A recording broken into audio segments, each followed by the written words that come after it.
And so we're approaching another 72 hours. That's right. Right now, I am 71 plus hours into this week's fast. I'm glad that you are here with me. Hey, if you're new to me, I'm Dr. Dwain Woode. That's Wood with an E. The E stands for endocrinology. Here on the channel, I educate, I empower, and I encourage you to take charge of your health and your life, avoid complications, and go to the next level. And in this year, new you. I'm talking to adults who have type 2 diabetes, who want to put their diabetes in remission, who want to get off medication, who want to reverse their diabetes. And then all of you who are out there who may have metabolic diseases, that's who we're talking to. If you're new to me, go ahead and put new in the comments because I'd love to welcome you with a hand clap and some music and let you know that we are happy that you are here. If you have questions as we go throughout the evening, make sure you put those questions in the comments because we'd love to get to those and answer them as we move through the show. As we do here on the show, I've got some things that we're going to take a look at. I've got my monitors off to the side, my glucose monitors and my ketone monitor. And then down below, that is my clarity, my Dexcom clarity report, which we'll take a look at in just a minute to see what's been going on over the last couple of days. As I mentioned, I am 71 plus hours into this week's fast. If you've been following us this week, you know this week has been a very interesting week in terms of fasting. We'll do a check-in here in just a minute to let you see how I'm doing and then, of course, look at the numbers. And as we do on our Fridays, this is a review of fasting, right? So we're going to walk through fasting and answer questions if you have those questions, and perhaps help to clarify some things that you may have been thinking, some questions that you had, maybe some questions you didn't even realize you have. We'll answer those as we go throughout the course of this night, course of the show. If you think you know what my ketones are going to be, right? Because we're talking about ketosis as we move into fasting. If you think you know what they are, go ahead and drop those in the comments because I'm, like I said, over 71 hours, approaching 72 hours in this week's fast. If you've not done so, make sure you go ahead and watch our show on Dwain Woode MD Live. You can watch the replay if you didn't catch it live, talking about success in the final stretch, right? As we are putting together this plan for the entire year, new you, as we are rounding the corner and saying, okay, how do we tie this thing up? Make sure you watch that show to find out some of the things that you can be doing or some of the places where you can tighten up a little bit as we move into the rest of the program. New year, new you, reversing diabetes. And so let's go ahead and let's do our check-in. As I normally do, I talk about several things in the check-in. And we'll come and do a little bit more deeper dive in some of these as we get into our review of fasting. But for now, the check-in, the three places that I always talk about is how I'm doing physically, how I'm doing mentally, and how I'm doing emotionally. So physically, right now, I'm actually feeling, I don't want to say pumped, but I'm feeling energetic. Now, if you've watched over the last couple of days, you know that I've been feeling a little fatigued because I've not been resting. The first, getting into the fast, I did a good job, and then in the middle there, not so much. But I'm not feeling drained. I'm not feeling weak. I'm not feeling tired right now. And that's because I went back and did a better job of getting some rest. That's how I'm feeling physically. Other things that people will feel, of course, are palpitations. They may feel lightheadedness, dizziness, particularly those who may be on medications that may be causing some of that. We'll talk a little bit more about some of the other things that can happen in the course of the fast. And we'll talk about preparing for the fast and all of that as we get into our discussion for the rest of the show. So that's physically. Mentally, I am not feeling foggy or clouded or dull or any of those words that sometimes we'll associate with our mental clarity. Sometimes people will say they feel like they're walking around in a daze. I'm not feeling that right now.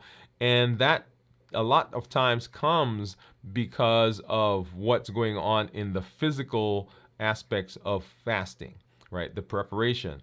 Also, hydration, right? We'll talk more about that. But right now, I'm feeling mentally clear. I'm not feeling like I'm grasping for straws. I think I have pretty good attention to fine detail and decision making and so forth. So right now, feeling pretty good. Now, you'll remember that several weeks ago, checking in, I was feeling a bit cloudy because we had not done a good job of hydration and resting and so forth. And then, of course, emotionally. Now, this has been an interesting week, kind of getting back into the saddle, if you will. We were away, came back. We've had some things going on at the office, and we're training some new folks. And initially, kind of ups and downs.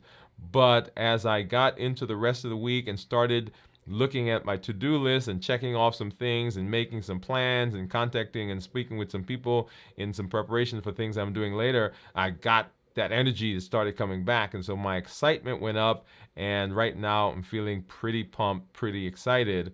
Often when people are in the fast, they can feel some changes, some fluctuation in their emotions. This is a great time to say, hey, the show that we did last night, the check-in we did last night that talked about why am I so emotional during fasting, that's a great one to go back and look at and kind of absorb some of the material that was there, because you may find yourself pictured in the description that we're giving. And often people will see some of the emotional changes, and that show kind of explained why some of that happens and what you can do to try to alleviate it. Okay? All right. So that's our check-in for today for this show. Let's go ahead and let's take a look at blood sugars. And so you'll see there on the screen, that's my Libre. My Libre says that my blood sugars are currently 53.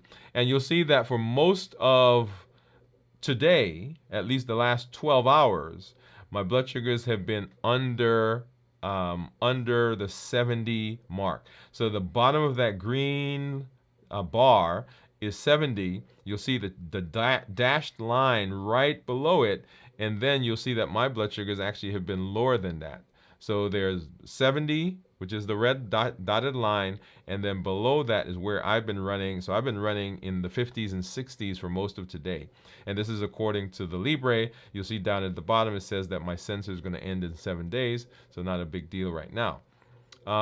Let's take a look at this is the Dexcom, and I'm going to change that to 12 hours.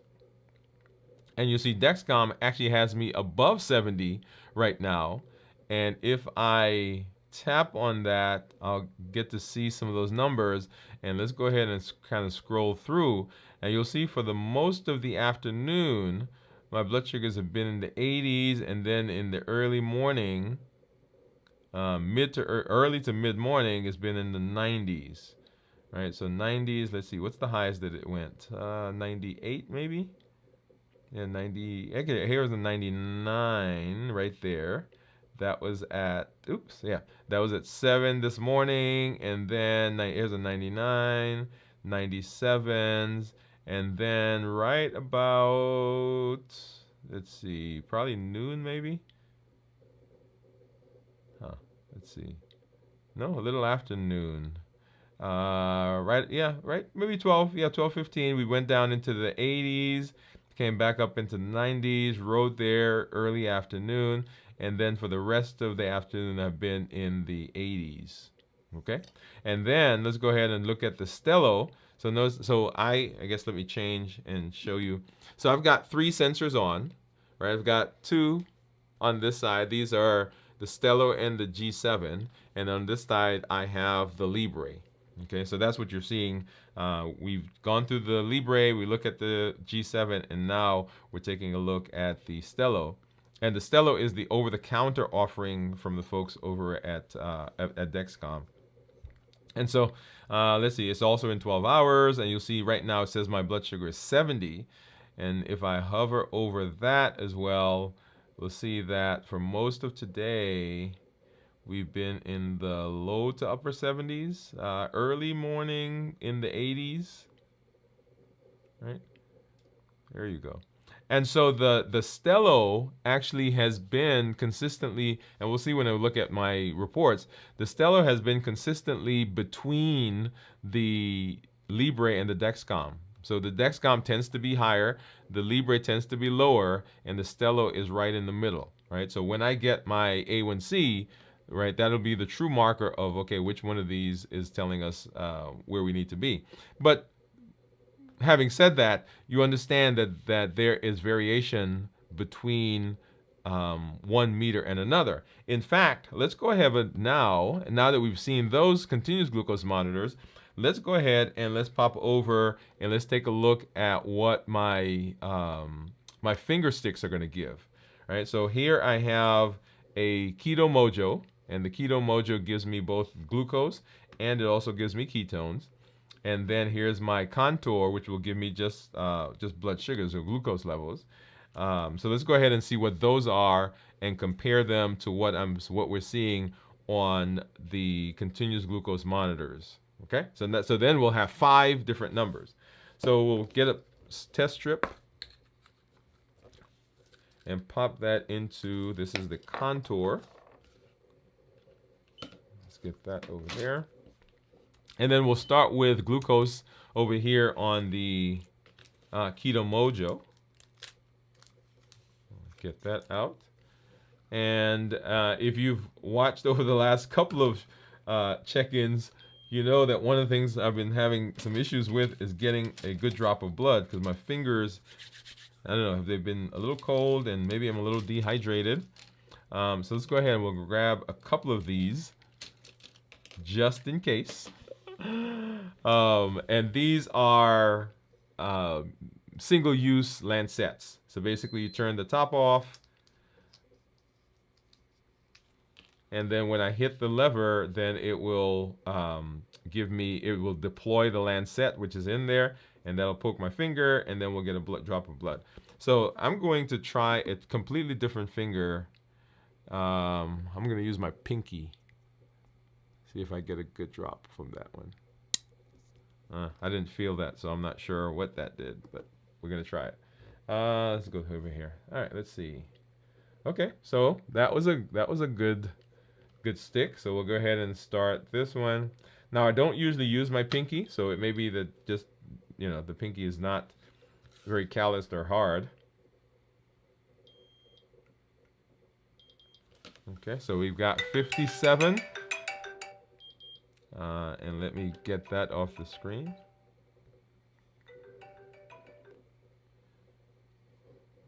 And come back here. Yeah. So someone was just calling. So it looks like I need to get another strip here. And hopefully I could still use that same spot. Alright, here we go. I think this will still work.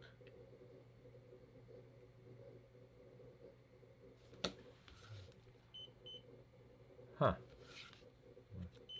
So I'm not sure what's going on with my test strips. They don't seem to want to accept that blood. But we're going to try it again. And this time I'm going to have to get another. I'm going to have to get another spot, because that one dried up. And that's how quickly these dry up, right? So if you're having trouble and your when you poke your finger it's continually bleeding, then there's something going on. Okay. All right, let's see if this works. All right, so we've got another drop. So last night it was the Contour that was giving us trouble. Okay, so that one looks like it's working. Okay, and I need to keep another drop. Okay, so 60, so 57, 60, and then I need to get a ketone strip here. And while I was doing that, I was actually milking this, because I did not want to have to stick myself again. So we'll see what that is doing as that runs. And of course, I'm going to not show you the number, but if you think you know what it is, go ahead and drop that in the comments. If you think you know what it is, what the ketones are going to be here at here at 71 and a half hours of fasting. All right. So we'll come back and we'll take a look at that. But let's get into our discussion. And so, as you know, this is our kind of fasting review show where we walk through the process of fasting, fasting review, what you need to know, what you need to know. And before I get there, let me actually give a little bit of backdrop. So fasting is a tool. Boom, done. Fasting is a tool that we're using to reverse our diabetes. There are lots of tools that we've learned in the course of the New Year, New You process, right? We've learned, we talked about our whys, figuring out what our whys are. Why are we doing the things we're doing? What are the reasons? The reason the why is important is because the why helps to motivate us during those times when we are not feeling at our best, when we have some challenges as we're going through the fasting even, or challenges as we're going through looking at our labs and blood sugars and blood pressure and cholesterol. There are going to be times we're going to be waxing and waning, and the understanding the why is important. So one of the tools we learned. Fasting is another tool, and you'll see listed there, right? So it is a tool, something that's in our toolbox that we use in this process. So fasting is not magic, it's just a simple tool, right? Other tools that we've learned, the HEAT model, and you've heard me talk about the HEAT model, habits, emotions, access, and taste. That's a model that gives us the triggers that push us in our direction to eat, to come off of our plan, to break our fast, to end the fast early, so on and so forth, and lots of different things. So, but I wanted to say that because I want you to understand the place that fasting holds in this process. It is a tool that I pick up when I need it, and I put it down when I don't need it. I've had a lot of people, well, let me say it a little differently. The reason that often we don't succeed with fasting or actually any other meal plan is not because the meal plan doesn't work, but because we have an abnormal thought about the meal plan. So we think that it is, you have to be doing it all the time. Like people who are on, I'm going to just pick a random meal plan. So someone who's on ketogenic diet, right? Pick that because it's closely related to what we do here. So someone who's on ketogenic diet, in their head, they always have to stay on the ketogenic diet.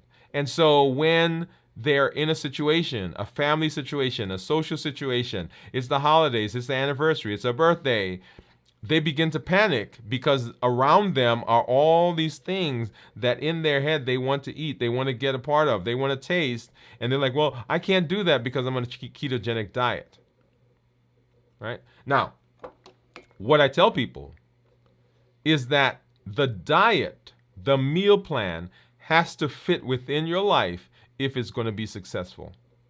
So if you are in the space where you're panicking because you are afraid to go to a family gathering, you're afraid to go to a social gathering, you're afraid to go to whatever gathering because that meal plan that you're on, fasting for example, is you're in the fast and you're panicking about what to do, then the fast is not going to work.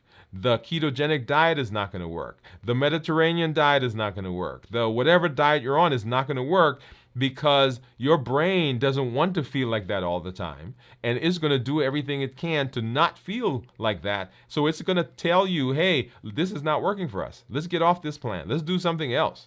Let's move on. Okay? So once again, fasting is a tool. You pick it up when you need it. You put it down when you need it. I mentioned personally that I went away, and from the month of June, we start having birthday celebrations, anniversary celebration, our anniversary and birthday trip. Then we have, we went camping, and then we came back, and we had our vacation, our family vacation. So there's things back to back to back to back. And so I had to redouble when I got back my fasting, right? So you guys saw me. There were some weeks where I did a 72-hour fast. Some weeks I did a little bit more than that, maybe 72 plus 6, maybe 78 hours. And what was I doing? I was now going back and using fasting as a tool to overcome, correct, redirect some of the things that had happened when I went away. It was a choice that I made. It wasn't something that happened that just I slipped, right? People say I slipped. Well, you knew you were going on vacation. You knew it was your anniversary. You knew you were going to eat something. So it's not a slip. It's a decision we make. And I want us to own those decisions, understanding that we also have the power. When we make the decision, we have the power to do something about it. So I don't want you to think that it's something that's happening. Let's say, hey, I made the decision to get off my eating plan. I made the decision to get off of my fasting. And now I'm making the decision to get back on the plan. I'm making the decision to get back on my fasting. That gives you power. That gives you control over what you do. All right. So I just wanted to make sure I made that point. So as we get into the fasting, we've been using it as a tool to reverse diabetes. Why is fasting such a good tool? Fasting is a good tool because it helps us with the triple E, helps us with the 3 pillars, right? So decrease insulin, suppress appetite, and reduce sugar. All those 3. Because remember, insulin is the culprit in the entire process of metabolism.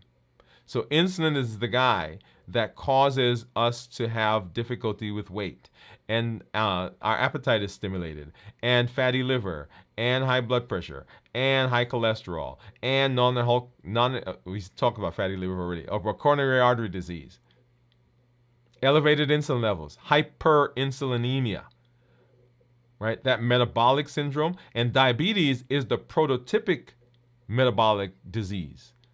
And so if we can treat diabetes, the things that we use to treat diabetes also can use to treat some of those other metabolic diseases. So decreasing insulin, suppressing the appetite, and of course reducing the sugar. So when we are fasting, by virtue of not putting anything in, we're not taking anything with carbs, anything with calories, our sugar is automatically reduced because we're not putting anything in. And over the course of the time that we're fasting, our blood sugars will go down. Right? So we're reducing sugar. Because we're reducing sugar, the insulin level has to go down because you can't have insulin in your body. Your body's not going to produce insulin if the sugars are low. And then if you're taking insulin from outside, exogenous insulin, as part of your treatment for diabetes, you don't have to take as much insulin. So the sugar went down, now the insulin is going down, and because of those 2 things, our appetite is not stimulated. So insulin doesn't stimulate the appetite, and the things we're eating, our cravings go down because we haven't been taking anything in. Right? Notice the progression. Notice the cascade. And once all 3 of those begin working, now we're not putting anything in. The insulin's gone down. The blood sugars have gone down. Because the blood sugars have gone down and we have used up all the glycogen that's in our liver, the body has to turn to an alternate source of energy, and that is called fat. And that's where we get the fat burning.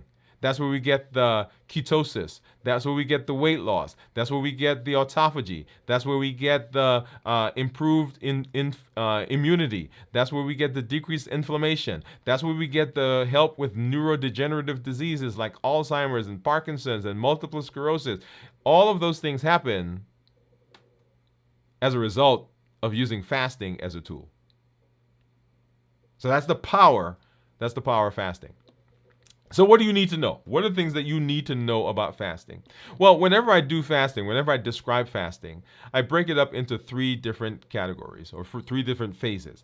Is the preparation for the fast, going through the fast itself, and ending the fast. Now, I usually in the preparation give you 4 different things, but I'm going to add a 5th one today. And the 5th one, well, let's go through the 4. Number 1, in preparing for the fast, you want to make sure that you are well rested. This goes back to our check-in, my check-in that I did at the top of the show. You want to make sure you're well rested, because if you're not well rested, then you are going to feel tired, you're going to feel drained, you're going to feel fatigued, and fasting is going to be blamed for that. And your brain is going to say, we can't fast. We're going to break the fast because we're not feeling well. And the next time you try to fast, the mind is going to remember, is going to associate those symptoms with what happened this time. So notice what's happening. Fasting is blamed because you're tired, you're fatigued, you feel drained, but it's not a fasting issue. It's a you didn't rest issue. You stayed up late at night. You've been going for the last week, right? Getting a little bit of sleep because you got a project at work. You've been waking up early and you're tired. Even if you weren't fasting, you would be tired. But now that you're fasting, and the fasting is also causing some changes in hormones and changes in energy supply, then it is enhanced. It's pronounced. And you said, okay, it's the fasting that did it, right? So we want to make sure that we are well rested. Number two, we want to make sure that we're well hydrated. Yeah, because that goes hand in hand with resting. Because if we're not hydrated, blood pressure is going to go down. If our blood pressure goes down, we're going to feel lightheaded, dizzy. We're going to have palpitations. And the reason that we're having palpitations, let me explain that. When your blood pressure drops because you don't have enough volume, the body still has to provide the same amount of blood to all the tissues. So if I have less blood, how do I make sure that that blood gets to the right place and gets to the place at the same amount with the same amount of oxygen? Well, I pump faster. Because the volume has gone down, I have to increase my heart rate. And that people feel as palpitations, like the heart's racing or skipping a beat. The other thing is, you've probably been in situations where you have not been drinking, right? And so it clouds the mentation. So you feel like you're foggy. You feel like you're walking in a daze. That happens because of dehydration. And with the fasting, once again, we're shifting hormones and we're shifting energy sources that can be felt. And people say, okay, it's a fasting issue. Well, it's not necessarily, it's not a fasting issue. It's hey, I'm not hydrated. So making sure that you're well hydrated. The next thing is making sure that you are not going into or coming out of a stressful event. We talked yesterday in our check-in about the changes that we see in cortisol levels, because cortisol is that stress hormone, and cortisol has an effect on the body. When cortisol is elevated, we feel jittery, we feel anxious, we can feel palpitations, we feel afraid, we feel, and we feel moody. There are all these things that go on with elevated cortisols. And if we're not careful, then that also sets us up to not have a successful fast. All right, so make sure you're hydrated. Make sure you're rested. Make sure you're hydrated. Make sure you're not going into or coming out of a stressful event. And then on your non-fasting days, on your eating windows, you have to make sure that you're eating nutrient-dense foods. That you're doing a good job of getting the nutrition that your body needs. Because if it doesn't get it during the eating days, then for sure during the fasting days, you're going to have trouble. Right? You can have deficiencies, you can have electrolyte imbalances, and on and on and on and on. So make sure that you are eating nutrient-dense foods, not calorie-dense. So calorie just means there's a lot of calories there. It's kind of like the difference between eating a Snicker bar, which has a lot of calories, by the way, right? So calorie-wise, yeah, it's huge. Or eating a third of a cup of rice, some peas, or some collard greens, or some spinach, and a piece of chicken. Now, if you look at calories, that Snicker bar, that little thing, and I'm using Snicker bar. You can talk about any other kind of whatchamacallit, Nutter Butter, Butterfingers, Babe Ruth, Almond Joy, what you name it. Right? You can have a candy bar that gives you a small candy bar that gives you the same amount of calories as the entire plate that I just described. The plate has nutrient dense foods, and the Snicker bar or the candy bar, I'm gonna say candy bar, has calorie dense foods. And this one will give you a big spike in blood sugar right away, but as that blood sugar start coming down and you'll feel tired as the insulin brings the blood sugar down, the energy from that goes away. But the weight stays. Right? So making sure that you are hydrated, I keep putting hydration first, but rested, hydrated, that you're not going into or coming out of a stressful time, and also make sure that you're eating nutrient dense foods during your non-fasting days. And then I said that I was going to give you another one there. You've got to figure out which fast you're going to do.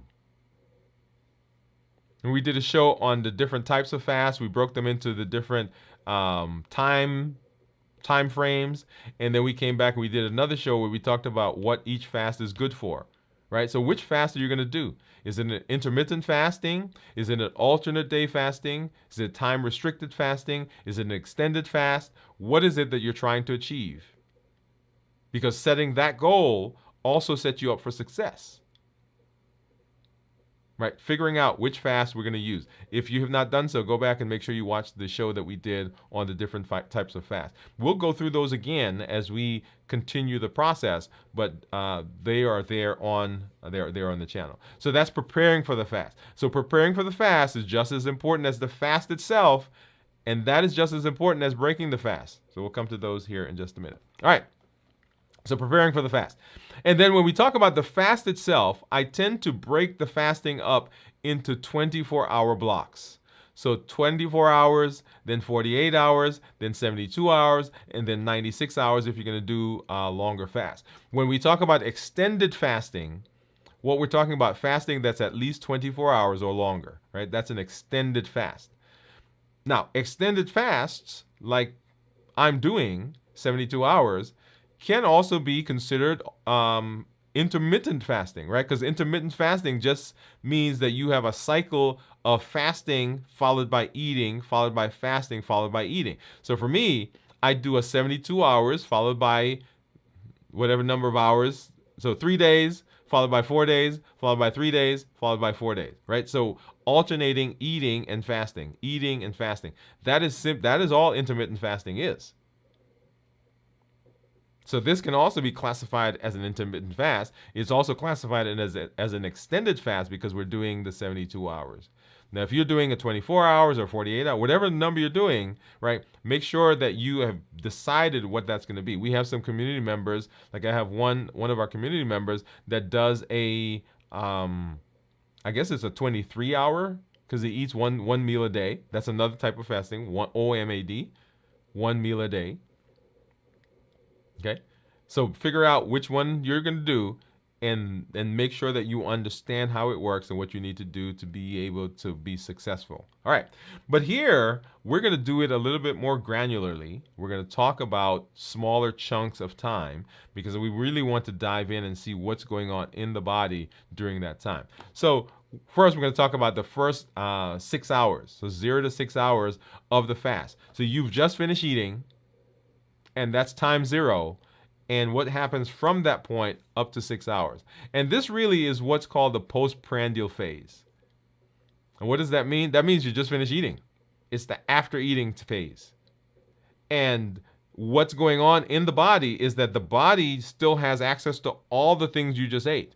It has to break it down. It's got to absorb it. It's got to take the nutrients out of it, right? The fiber, if there's fiber in there, moves through the rest of your body. And so this postprandial phase, the body is processing the food, is processing that last meal. Insulin levels are high. Particularly, well, I should say particularly, if you've eaten carbs, the insulin levels are going to be high.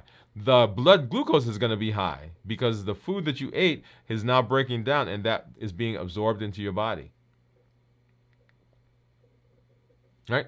The digestive and absorptive processes are going on for all the nutrients. Blood glucose levels begin to peak, right? So they start to reach that height in those 6 hours.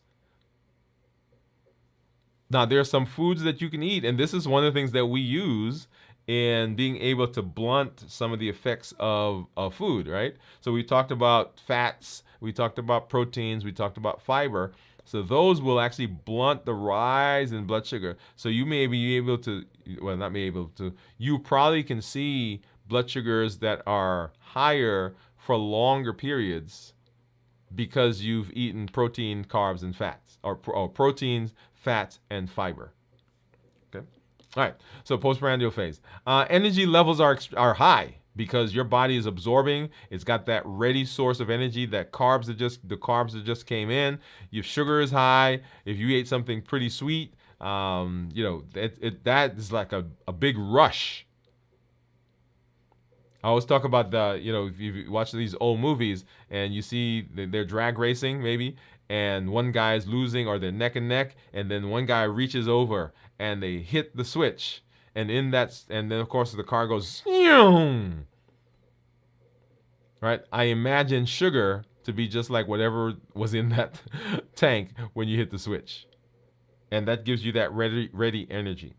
And then if we look at the next 12 hours, so we went 0 to 6, postprandial. 6 to 12, this is the early fasting phase. The early fasting phase. And there are people who do 12 and 12 fasting, right? They fast for 12, they eat for 12. Fast for 12, eat for 12. So in the next 6 hours, insulin levels are beginning to decrease and glucagon levels are rising. Because remember, glucagon and insulin go in opposite directions. You can't have them, well, they can be at the same time, but they tend to be in different directions. So when your blood sugar goes up, insulin comes out because insulin has to process the sugar. When the blood sugar drops, insulin goes down, then glucagon comes out, and it's now going to tell the body to get some of the stored sugar out so we can use it for energy. All right, so it's signaling the liver to start releasing stored glucose. Glycogenolysis, the breaking down of glycogen into glucose is happening during this phase. So during the first phase, we absorbed everything and we packaged it away. It's like going to the grocery store and you come home and all the stuff you bought in the grocery store, you're putting it in the cabinets, in the refrigerator, in the pantry, right? In the drawers. And now you're ready to cook. And so now you go back and you're starting to take things out. People say, well, why does the body do that? Well, that's what we do in our real lives. Like, you don't just come and just drop everything in the kitchen. Well, maybe you do. Right? But at some point, you're putting things away, is my point. And then you go back and you get it, right? So it's breaking down glycogen to turn that into glucose to help maintain blood glucose levels. Energy levels begin to fluctuate because we've stored it away. And so we don't have that ready access to it. We've got to go and take some out and convert it. It's kind of like cooking, right? So it's different from fast food. Fast food, you got it, boom, everything goes in. But now you got to go to the refrigerator, go to the pantry, you take it out, you're chopping up your vegetables, you're seasoning your meat, thawing it out, you're seasoning it, you're frying it. So there takes some time. And so during that time, your blood sugar or your energy levels can fluctuate.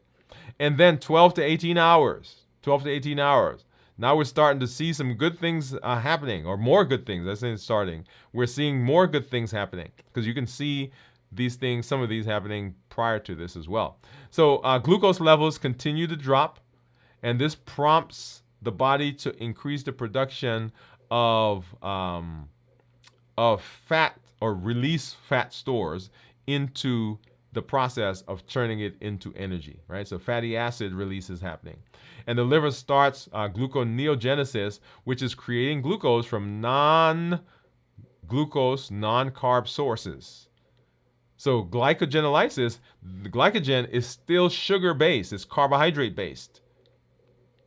And so we're breaking that down. And now the glycogen is starting to go away, and the body's starting to look at non-carb related um, substances to break those down, like protein and fats. And energy levels may be dipping here because the body is now starting to say, "Hey, my ready source of energy is going away. Now I've got to go get some other things, and I've got to convert it into glucose." And then 18 to 24 hours, ketosis begins, y'all. Yeah. So we've been waiting for ketosis. So glycogen stores are nearly depleted from the liver. So all of that is now almost gone, and so the body has to start increasing ketones. This is the switch from in like a hybrid car, from burning gas to now burning energy from the battery. So the gas is now almost depleted, and so the body is switching over now to ketones in earnest. And this leads to, so when glycogen is gone, it leads to increased ketones as the liver begins to metabolize fat into ketones.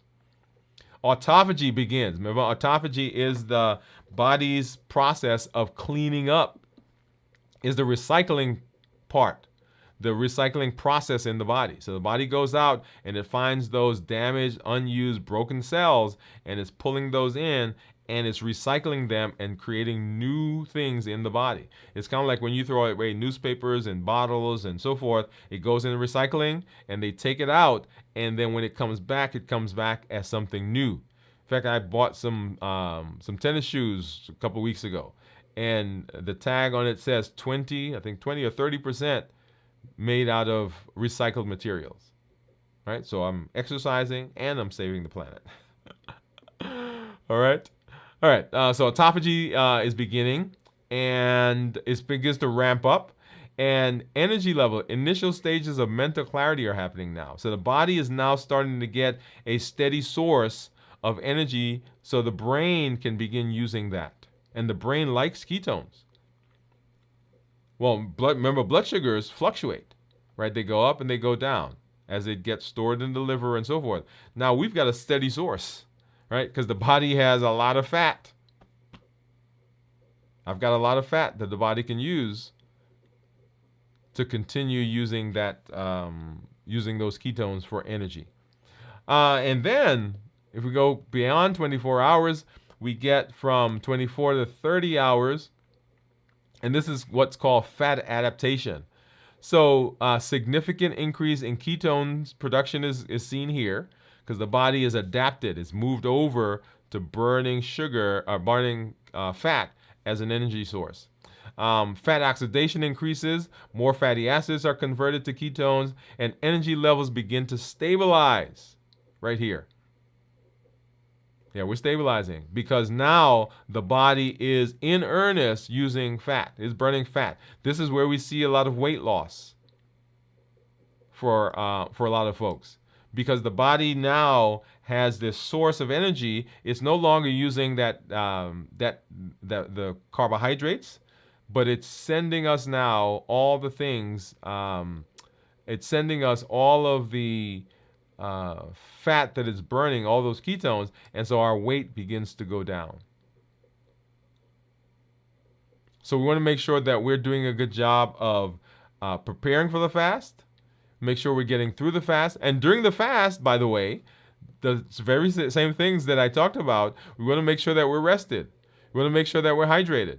We want to make sure that we're not getting into any stressful time, because fasting itself is a stress on the body. Okay, so we want to make sure that we're not putting undue stress on the body in terms of events or activities that we are involved in. Right, rested, hydration, and then making sure that the stress is manageable.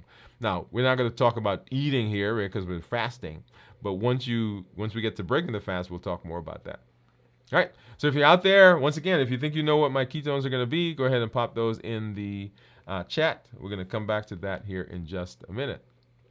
All right, so we've talked about going into the fast, preparing for the fast. We talked about getting through the fast, and then now let's talk about how do we break the fast.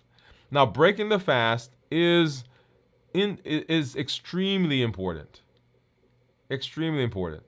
Because the way we break the fast dictates the success of the fast. Yeah, a lot of people say, well, why is that? That doesn't make sense because I've already gone through the fast. Yes, you've gone through the fast, but in the fast we've lost some weight. In the fast we've improved our insulin resistance. In the fast our blood sugars are better, right? All of those things.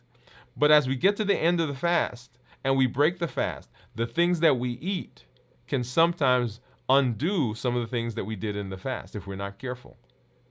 Right? So preparing for the fast, getting through the fast, and breaking the fast, all of them very, very important. And so some pointers that we want to talk about as we get to the fast itself. Okay, here's some tips. Number one, in breaking the fast and being successful, we want to monitor blood sugars. I cannot express enough how important it is to monitor things. Now, many of you are not diabetic. Many of you have other metabolic diseases. But let's talk to the diabetics first. Make sure you're monitoring blood sugars because you know that's your way of telling how food is affecting your body, how stress and so forth. All of that is very important as we are getting into this pace of breaking the fast, because you could tell based on your blood sugars what the foods are doing or what activities are doing, and then you can adjust that to suit where you are so that you can remain successful in the fast itself, in what you did for the fast. For those of you who are not diabetic, it's important for you as well to monitor because there are fluctuations that happen in blood sugars. And every time there's a fluctuation, that is a rise in blood sugar, the thing that has to happen is that insulin has to treat that blood sugar. Your body has to make insulin. And so if you're eating things that are continually spiking blood sugars, you are continually causing rises in insulin, and you're continually causing storage of energy, which is called weight gain. You're continually causing storage of fat in the liver, because once the liver gets full with glycogen, the fat has to go somewhere. And so the body packages it, sends it out to fat cells. It actually stores some in the liver itself, and that can lead to fatty liver. Elevated insulin goes into the vessels, the blood vessels, and causes them to be less elastic, right? Less compressible. And so that causes stiff vessels, and that's called high blood pressure. Notice what's happening. Not because necessarily that you're diabetic, but the insulin is causing all of these cascades. So monitoring blood sugar, very important. The other thing is portion control. A lot of times people will think because they have been fasting that they can now go and just carte blanche to eat. But how many of you know that you can eat all of the food that you fasted and you didn't eat? When I started fasting, I would collect the food for the week, right? Because we have lunch at the office with my wife and I. If we went out or we went and picked something up, I was collecting all of those, and I had them in the refrigerator. And on Fridays, I'd bring them home. And I'd say, by God, I'm getting some of that, some of this, and some of that. I've stopped that because that's a trigger for me. If it's there, my brain says you got to eat it, right? So portion control. Just because you fasted doesn't mean that you have permission to go and just gorge, because that itself will undo what we did in the fast. So make sure that you are minding portion control, and then eat slowly. How many of you know that if you eat slowly, then you don't eat as much? That goes back to the whole idea of portion control. And then avoid sugary processed foods. Why avoiding sugary processed foods? Because sugary foods will cause a spike in blood sugar. And we've already talked about what spiking blood sugars do, right? The other thing is the spiking blood sugar has to be treated. And so the insulin is going to bring it down. And when it's processed, it's highly processed. It doesn't have a lot of fiber in it. It doesn't have the ability to blunt the rise. And so people will feel that as fluctuations in their energy level. And once again, they'll say, hey, the fasting caused me to be tired, to be fatigued, and I'm not fasting again. It's not a fasting issue. It's actually a breaking the fast issue. And it's the food that we eat after we break the fast. And here's a nugget for you. The thing that you use to break the fast is typically the thing that you eat for the next 24 to 36 hours. If you eat a lot of fat, a lot of highly refined, highly sugary foods to break the fast, your cravings go up, your insulin level goes up, your appetite is stimulated, and you're going to be eating something highly processed, high carbs, high sugar for the next 24 to 36 hours. So make sure that you're not setting yourself up for difficulty. And then, of course, you want to make sure that you're hydrated, right? This comes back again. Make sure you're hydrated. So always, always, always, always, water is an option. Coconut water unsweetened is a natural. You have natural electrolytes that are there, and then herbal teas. Now, let me talk about herbal teas for a minute, because you can use herbal teas either in the fast or after the fast. Now, depends on what your fasting is. Now, in this space, we've said that we are not using any carb-containing foods. So no carb and no calorie-containing foods. And so depending on the herbal tea that you're getting, right, you'll have to kind of pay attention to that. One of the things to be very careful of is, let's see.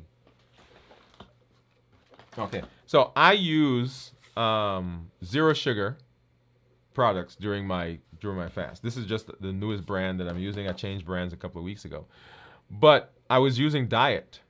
And remember, diet simply means less than 0.000 some number sugar. It doesn't mean no sugar. So if you are drinking things that are diet and you see spikes in the blood sugar, that's why. Because it's not zero sugar. It is some sugar in there, maybe a small amount, but some sugar nevertheless. All right. Let's see what else. Yes. So hydration, right? So hydration. So herbal teas. So in this space, we've said that you could drink black coffee, water, unsweetened zero sugar teas are the things that we said that you can have. And anything that doesn't have calories doesn't have carbs. No calories, no carbs. So that takes that steak out. Somebody asked me that once. All right. And then want to make sure that we're taking in good proteins, healthy proteins, right? Eggs, soft scrambled cooked eggs to break the fast. Chicken or turkey would be good for those of you who, well, not for those of you, but it helps. It protects the gut. It protects the stomach because it's not heavy, right? Those are more easily broken down than a piece of meat, a piece of steak. And then, of course, tofu and tempeh for those of you who may be vegetarian or a vegan, or even for those of you who like tofu and tempeh. I like it. We use a lot of tofu, not tempeh. We use a lot of tofu in our house. And I did a show on preparing tofu, so go back and watch that as well. We did a lot of shows. And then healthy fats. Remember, healthy fats and proteins will blunt the rise in blood sugar, blunt the absorption of that sugar in the meal that you ate. And then lots of fiber, which we'll mention here in just a minute. So avocados, right? Good fat. Nuts, and these are nuts and seeds. These are my. This is where I have my problem. Because in my mind, because they're healthy, I can eat a lot of them. And if you know, they have protein, they have fats, but they also have carbs. And you can eat enough nuts, right, to have blood sugars of 200-300, which I've seen because I've eaten, right, just telling myself, because I've eaten a lot, right? Cashews and almonds. Cashews and almonds are the culprit for me. So I have to be careful, very careful about those. And they have so many good ones that are like 5 grams of carbs per serving, which is supposed to be 18 almonds. And I never eat it. I mean, my whole hand, that's not even 18 right there, right? So I fill my hands up. And anyway, you got me going. And then, of course, seeds, another place where you can get healthy fats. And then broths, right? So one of the things that I started doing when I first started fasting was I started using broth. And by the way, I'm actually going to go back to broths because I saw that the broth was actually raising my blood sugar a little bit because I was using a mixture, right, for my broth. And I don't know. Let's see. Do I have that? Let's go back. I have not used the Yuka app in a while. You guys remember the app? But the Yuka app is an app that tells you. Let me come back over here. Yuka app is an app that tells you about food, right? So you can scan food and you'll see some of the things that I've been scanning, right? So there's my. I was looking at the difference between zero sugar Mountain Dew and Diet Mountain Dew. And so here, zero sugar has zero sugar. You'll see that right there, right? So zero sugar. And if I go and I look at the diet, right? Notice its diet, it has very small amount of sugar, but it's not zero, right? 0.17 grams. But that's not what I was looking for. I was going back because I wanted to look at, and this was when we first started using this app. We scanned this in. There it is. So this is a broth seasoning that I was using. Oh, can you guys see that? There you go. Oh, I was talking and you didn't see that. So let's go back. So let's go back and talk about the So zero sugar Mountain Dew, and you'll see there zero sugar. And if I go to the Diet Mountain Dew and go to sugar, you'll see there that it's not zero. So zero does not mean. Diet does not mean zero. Diet means it's less than, and I forgot the exact number, but it's a very small fraction, but it's not zero. And if you drink enough of that, then your blood sugars will rise. Okay? And then, scroll down because I want to go to the broth. And I've looked at very different types of broths. We've done different soups, but the one I wanted to come to is this one right here, right? So chicken style instant broth and seasoning. And if you look down here at the sugar, 2 grams of sugar per serving. And one serving, I think, is 1 tablespoon is a serving, so 2 grams of sugar in that. And so I was seeing spikes in my blood sugar as a result. And so I was, my carbs, I say, okay, I'm not eating the carbs, but I was drinking the broth, and it was causing the spike in blood sugar. So what I'm going to do is, there was another one that I saw here that we were looking at. Let's see, where is it? Beef broth. Let's see how many carbs are in this one. All right, so low sugar, so 1 gram still in there, right? So because they have to make it taste good. So I'm going to find a non-carb containing one, or just make our own. Okay, so I've got some chicken. I was going to do that for you guys here on the show earlier, but I didn't do it. But you can do that as well, so that you can know what's in what you're making. So broths.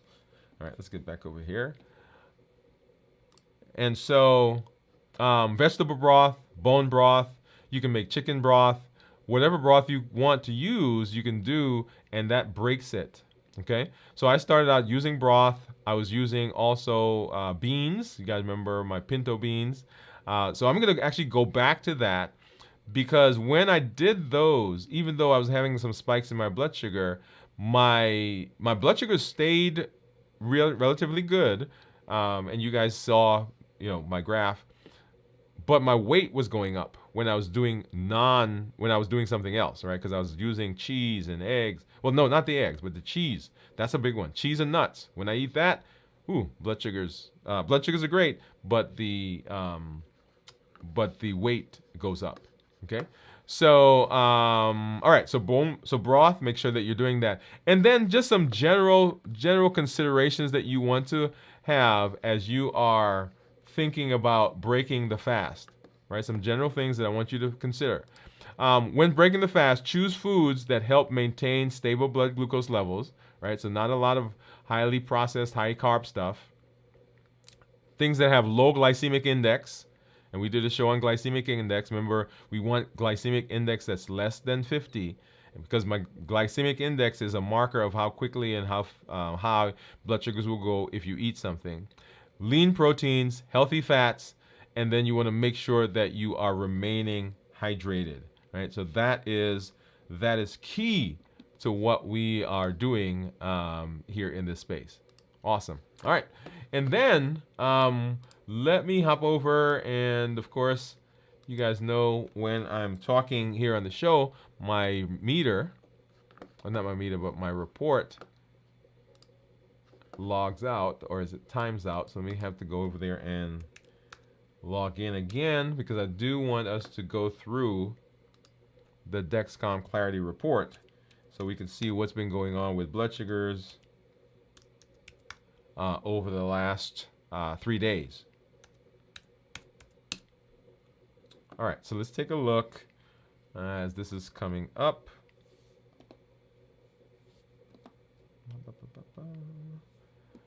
All right, so we've got, and then of course we've got to come back and we're going to look at my ketones here in just a minute. But on the screen, let's do this one. On the screen there, you'll see my average blood sugar over the last 2 weeks, 131. I'm in target 92% of the time, with the target being 70 to 180. If I change this to 90 days, that'll be about 130, maybe 132. Yeah, 133. So my last 2 weeks has been better. The numbers have been better than the last 90 days by a couple of points. So average there is 133. I'm in target 86% of the time, and that target is 70 to 180. My glucose management indicator is 6.5. So that means that if I were to get an A1C, then it would approximate 6.5. Okay, so that's a formula, it's a calculation. So it will be interesting when I get my A1C done here in a few weeks. Then it'll be interesting to see what that is. If I look at my daily graph, and that's loading there, come up in just a minute. So we're right here was 72 hours, so we're beyond that, but it doesn't load the last couple of hours. That'll come up soon. So 72 hours, go back 24 hours, that would be 48 hours right there at 7 o'clock. And then before that would be 24 hours. And then we started fasting right here. Right, so that's a meal that we had right there. And then we started fasting. And then, so that blood sugars were in the 160s. 24 hours, in the 90s. 24 hours after that, we're in the 80s. And then, of course, where we are now in the 60s and 70s. Now, the reason you're seeing two graphs is that I have, as you know, both the Dexcom G7 and the Stelo on this arm. And that's why you're seeing two graphs there. You're not seeing three because Libre doesn't report to this report. It stays on its own. And then let's hop over now and let's take a look to see what my ketones are going to be. So if you know, go ahead and pop that in the chat, in the comments, as I go ahead and pull up my Keto Mojo app. All right, I'm going to go ahead and turn on my Keto Mojo meter and then go ahead and get this synced. So if you think you know, go ahead and pop it in. All right, drum roll, please. So we've got our data coming up, and let's go ahead and let's see what it says. All right, so my blood sugar was 57, and my ketones are 2.5. Wow, look at that, right? 2.5. So when we talk about ketones, well, let me look at the graph first. So here is a graph of blood sugar, which is the tan line, versus ketones, which is the turquoise line. So as I was eating, and go at the beginning of this graph, my ketones were high, and as I started eating, blood sugars went up, the tan line's getting higher, and then ketones are going down. And then as I started fasting, blood sugars went down, and ketones are going up. And that's an important point, because when blood sugars are going up, insulin has to come out to treat those sugars, and insulin and ketones can't be in the same space. Okay, So anytime you're having spiking blood sugars, ketones are going to go down. So if you're working on trying to stay in ketosis and you're eating high carb, high processed, high sugary foods, the reason you're not getting into ketosis is because the insulin has to come out and treat the ketones or treat the high blood sugar. Okay? So when we talk about ketones, ketones that are less than 0.5 are considered normal. 0.5 to 1.5 are considered nutritional ketosis, and above 1.5 is considered therapeutic ketosis. So when we talk about ketones and being in ketosis, we want the ketones to be at least 0.5 or higher. And in my case, I am actually higher than 1.5, so I'm in therapeutic ketosis. When I break my fast, I try to remain in ketosis as long as possible. So I try not to eat a lot of high carb, high sugary foods, so I could try to maintain that ketosis. Because even though I'm eating, it is still possible to stay in ketosis and let the ketones continue to be pulled out of the fat. So which means that I'm losing additional weight. Yeah. I love it. That's amazing. I love that. Okay. All right. So that is our fasting review. So we want to make sure that we prepare for the fast well, that we get through the fast, and that we break the fast appropriately. And if we do that, then we're setting ourselves up for metabolic success. And remember, you have the ability to make decisions, to make changes in your metabolic health. You have unlimited potential. Oh, yeah. Unlimited potential to make changes, to be different, to change the trajectory of your health, of your diabetes, of your high blood pressure, of your cholesterol, of your fatty liver. And we do that with the Triple E formula for success. We educate, we empower, and we encourage. We educate with the shows that we do. We educate with the blogs and the podcast because we want to change our mindset. We empower with the tools that we learn. We empower with the processes that we go through, right? When we learn about the HEAT model and emotional intelligence and how to create a meal plan.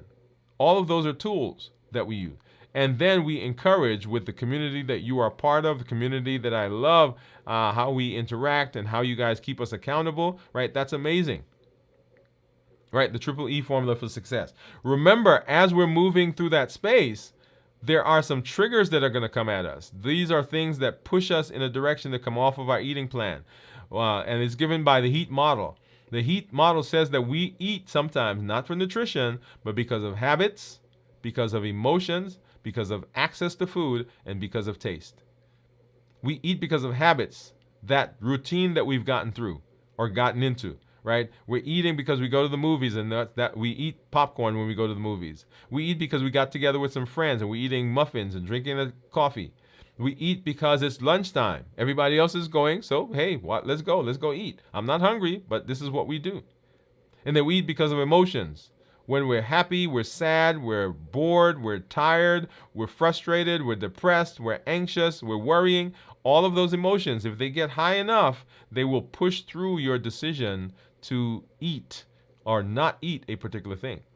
And then we eat because of access. When things are just around, we eat because they're just there. Yeah, it happens. I tell you, it happens to me. Because if there's something there, if they're cashews and there are almonds, I'm going to eat them. Yeah, I know. I'm going to eat it. They're access. We eat because of habits, emotions, access, and we also eat because of taste. That bliss point, which is a perfect combination of sugar, salt, and fat. Where you eat something, you say, this tastes so good, I just can't have one. Designed by the manufacturers, right? Remember there's a commercial saying, you can't just eat one. Yep. Remember that commercial? Right, so we eat because of habits, emotions, access, and taste. And when we're eating, we're not chasing the food often. We're chasing what the food does for us, the calm that it brings, the emotional state that it puts us in, the memory that it triggers of that time we went to that place and we ate that thing and we felt that way. Habits, emotions, access, and taste. And then our pillars for reversing diabetes. We decrease insulin, we suppress appetite, and we reduce sugar. We decrease insulin, we suppress appetite, we reduce sugar. And those are the pillars, y'all. of reversing diabetes. And they are the things that we use also for other metabolic diseases. When you come on, our call to action is this: join the challenges. We do a challenge a month. We're going to be coming out with new challenges as we get throughout the rest of the new year, new you. And the process of going through this over and over and over again, we're going to talk more about that as we get over into the next shows for the next months. What do we do to maintain that now? So the challenges are there. Every month we have a new challenge. Make sure you're using them. Don't just put them on the shelf. They are your ways of implementing and practicing the things that we're learning. When you show up, number 2, claim your seat. Tell your story. Hey, I've had successes in my weight. I've had successes with my blood sugar. I'm off of medication. We had one person said that their BMI dropped from the 40s down into the 30s. Weight went from over 200 down into the 160s. A1C that went from 10, 12, 14 down into the 7s and 6s. Tell your story, because when people see, when I see, when the community sees that you can do it, we're encouraged to know that we can do it as well. And when you're having challenges, share those, because we get to rally around you, get to support you, get to encourage you, lift you up, so that you know that you're not by yourself. And we are encouraged because we know we're not by ourselves. And then share this with someone else. Invite them, invite a friend, invite a family member. Let them know that they have unlimited potential to improve their metabolic health. And this is a place where they can begin that. We have so many shows that we've done. We just, a little while ago, celebrated 1,000 uploads. 1,000 uploads on the channel. So we've got playlists that are out there. One that's called Mastering Diabetes, and then another one's called How to Reverse Diabetes, and then How to Fast Successfully. Make sure you get out there, share those with someone else. Say, hey, let's go watch this together. Let's walk through this process together.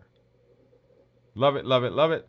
Hey, as I always say, I'm happy when I'm here in this space with you. I get to share. I get to be a part of this community. You help as my support group, right? My accountability partners.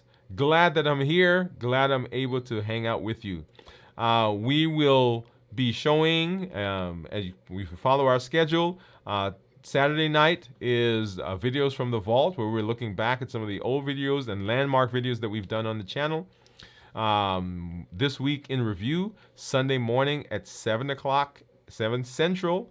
All the times are Central. So Saturday night, 9 Central, 9 p.m. Central. Sunday morning, 7 a.m. Central. Then we will be back here on Monday for Dwain Woode MD Live here on the show at 7 p.m. Central. Hey, as I say, this is Dr. Dwain Woode. That's Wood with an E. The E stands for endocrinology. Here on the channel, I educate, I empower, and I encourage you to take charge of your health and your life, avoid complications, and go to the next level. And in this year, new you. Good night, everybody.